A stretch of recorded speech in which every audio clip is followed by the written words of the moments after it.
Greyhound racing is an organised competitive sport in which greyhounds are raced around a track. In many countries, greyhound racing is purely amateur and solely for enjoyment. However, in other countries, particularly Australia, Ireland, Mexico, Spain, the United Kingdom, and massively in the United States as well, greyhound racing is part of the gambling industry and similar to horse racing. However, although it can seem fun and lots of the public do enjoy a little flutter, it's got a lot of controversial sides to it. Around many of the tracks in England on each race day, there are many protests and demonstrations outside the tracks. All tracks in the United Kingdom have to have a veterinary surgeon and a veterinary room facility on site during the time of racing.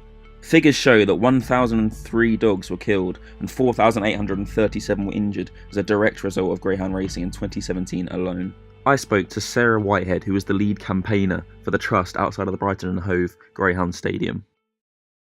So the first thing is that they are only bred for racing, so lots of dogs don't make the grade, quite often they're put to sleep, so it's overbreeding, mostly in Ireland. Then they get sold to trainers in England, where they will be raced 3-4 times a week.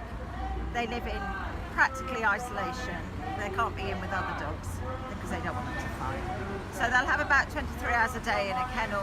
They come out quickly while they change them. They could travel about 100 miles sometimes to a track.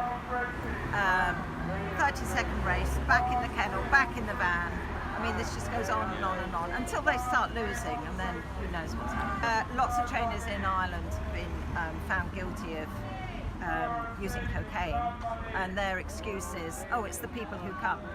They've got cocaine, they stroke the dog, and that's why it's in the dog system. But it's not. It's like you said, it's to get them to run faster. I mean, it's completely corrupt. We rang up and pretended that we were interested, and they said, just as long as you bring your money, we don't care where you take the dog. A petition got 18,000 signatures for the government website. It got responded to and completely disregarded from the government. Change.org's got 86,000 signatures. Yeah. So what are your plans? It's been knocked back already. What are your plans for in the future to try and get something to happen about it? The aim that we're here is to get people to know what's going on. Because sometimes we do a stall in town and people say, you know, there used to be a track here, and we go, no, there's still a track here. Yes. So this is to get the public aware, so that when people come along here, they think, oh God, that's where that terrible place is. Then therefore, hopefully, their works dues won't be held here, people's stag dues and everything, because it will be in their minds that it's a really bad place. After filming this interview, I was stopped 3 times by security guards at the track. I was heavily questioned about what I was doing, why I was doing it, and what my intentions were. They seemed extremely sceptical to let me in after this, and said they'd keep a close eye on me during the whole evening. While I was inside the ground, upon filming some of the races, some of the bookies, some of the dogs, I was approached 4 times again. I was asked why I was doing it, if they could see the footage, and to know what I was going to do with the information. They all seemed really cautious about it. I was completely rejected any interview from any of the bookmakers that were on site taking bets on the Saturday evening, and I even tried to speak to some of the trainers that were trackside, and they all denied to comment. For a sport with such controversy, with loads of protesters highlighting grey areas and saying that the sport is corrupt, it doesn't help the argument when the professionals within the sport are denying to comment. They've come out many times to say that the sport is well maintained and the dogs are well treated. The Greyhound Association within Britain say that all dogs are well treated and the sport is well run. It denied claims of drugging and doping and said that all dogs are vaccinated and checked before they run a race. So it just leaves the question as to why everyone is so apprehensive about speaking to me about it, why I'm having a close eye on me from security and being watched on my every move. They treated me as if I was a threat as to why I was asking questions, but if there's nothing to hide, then how can I be a threat? The government has no plans to ban greyhound racing.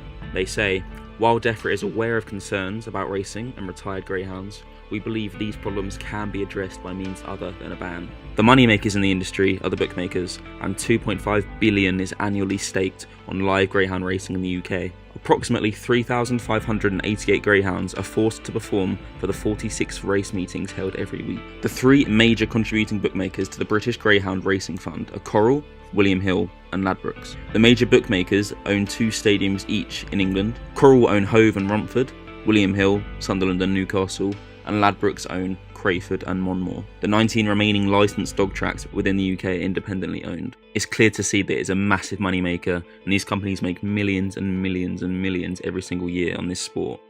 That's one of the reasons that the sport will not be banned. It is not closely monitored enough, to be able to pick out all the flaws that are made with the claims. With so much money being generated for the companies, a lot of taxes are also made. All of these stadiums house big restaurants, fancy bars, and also make it family friendly, offering things to do for all ages. It's not just a sport, it's made into an event. There's no chance that the negative allegations made will ever counteract all of the positive things that comes out of it.